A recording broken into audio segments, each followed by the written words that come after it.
montaña protectora, Mahuida, recibes la vida. Wincul, te levantas y abrazas. Cordillera de los Andes, cobijas Salmanque, Halpangui, volcán, la energía afluyente que sale como fuego, explosión, ruido, bombas ecológicas que se manifiestan, erupcionan. Erupción volcánica, los brazos de la cordillera generan la onda magnética. El magma recorre los senderos del río, absorbiendo todo lo que esté a su paso.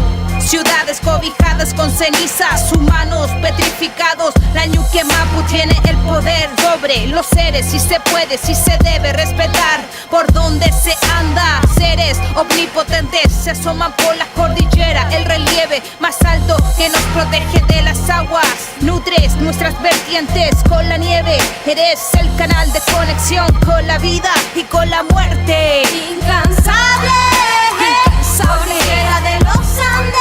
Cordillera de los Andes, indomable, siempre permanece. Incansable, cordillera de los Andes, indomable, siempre permanece.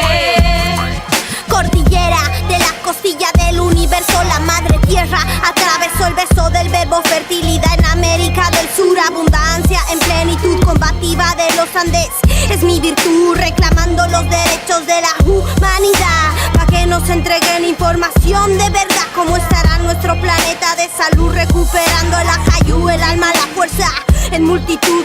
Se siente Latinoamérica consciente del engaño del poder pestilente, de la invasión del continente. Estamos en alerta a Monsanto, lo queremos fuera.